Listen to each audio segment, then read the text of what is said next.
dari tanjakan Juri atau tanjakan hantu.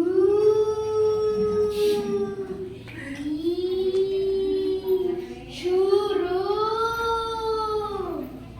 Mendengar dari nama kampungnya, teman-teman yang ada di sini pasti penasaran. Kan?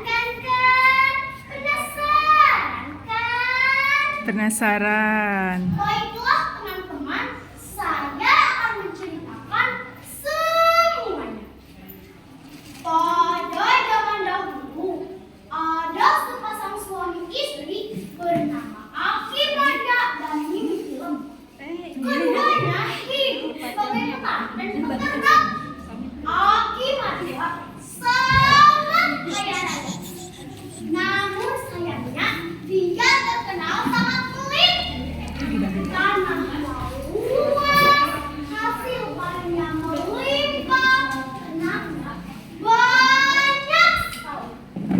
Dan dia juga punya mata air yang bisa jadi sumber kehidupan. Tapi akibatnya itu pelit. Saking pelitnya, dia mengerjakan segala pekerjaannya seorang diri.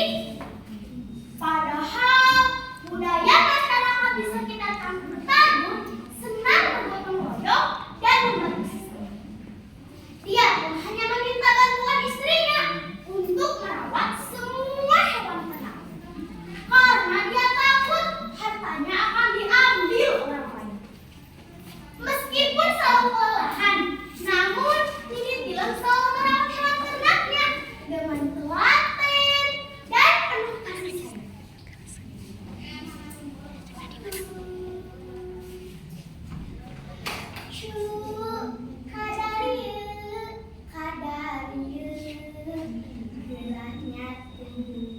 Gerahnya tuh. Setelah mendengar lagu dan suara suling, hewan-hewan itu langsung menghampirinya untuk makan. Nini Tilam merasa bahagia melihat semua hewan ternaknya makan dengan lahap. Kadang Nini Tilam mengelus punggung hewan tersebut. Suatu hari, ketika Nini Tilam sedang memberi hewan ternaknya makan, datang seorang anak kecil dengan baju compang-camping, datang menghampiri Aki Mada yang sedang makan dan beristirahat di sana.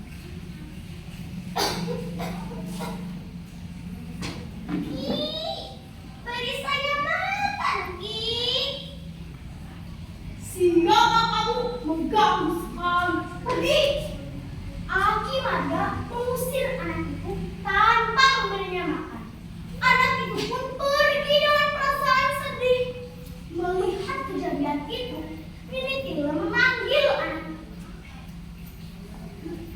Nah, kemarilah, ambil ini.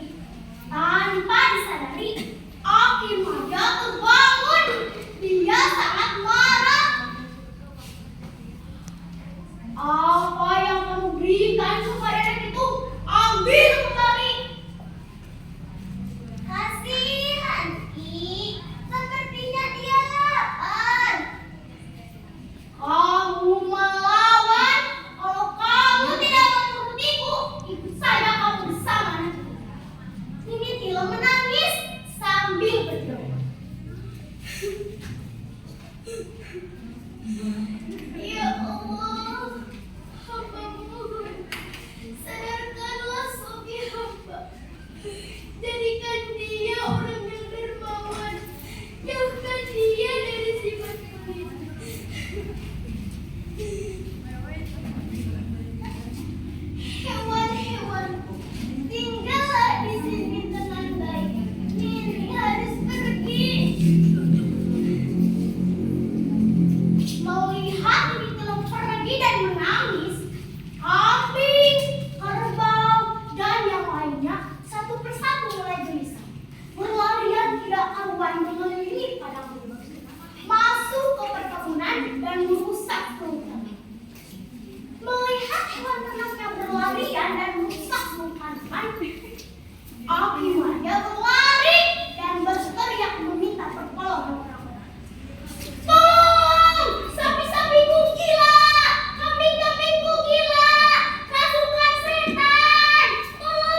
Tiba-tiba Aki Madia melihat sosok anak kecil yang tadi meminta makan kepadanya. Ini semua gara-gara kamu. Aku jadi mengusir istriku. Kamu harus bertanggung jawab. Baiklah, aku akan bertanggung jawab. Namun ada satu syarat. Semua harta dan benda hewan ternakmu harus kamu berikan kepada masyarakat. Kamu tidak boleh pelit. Melihat sapi-sapi yang tadi mengejarnya semakin dekat, akhirnya Aki Madia menyanggupi saat anak kecil itu. Anak kecil itu maju dan melambaikan tangannya kepada hewan ternak. Dengan perlahan satu persatu, hewan ternak itu mulai tenang dan kembali ke kandangnya. Aki Madia menepati janjinya. Dia berkata, "Ambil semua hartaku, aku berikan kepada kalian semua." Lalu Aki Madia pergi meninggalkan tempat itu. Warga yang melihatnya merasa heran karena dari tadi Aki Madia berbicara sendiri. Mereka tidak melihat sosok anak kecil yang tadi meminta makan kepadanya. Menyadari ada hal yang tidak beres, warga yang berada di situ langsung berlari dan berteriak, "Yuri! Yuri! Hantu! Hantu!" Mulai sejak saat itu, daerah itu dinamakan Tanjakan Jujur. Baiklah teman-teman, itulah dongeng dari asal-usul Kampung Melayu. Terima kasih. Assalamualaikum warahmatullahi wabarakatuh. Waalaikumsalam warahmatullahi wabarakatuh.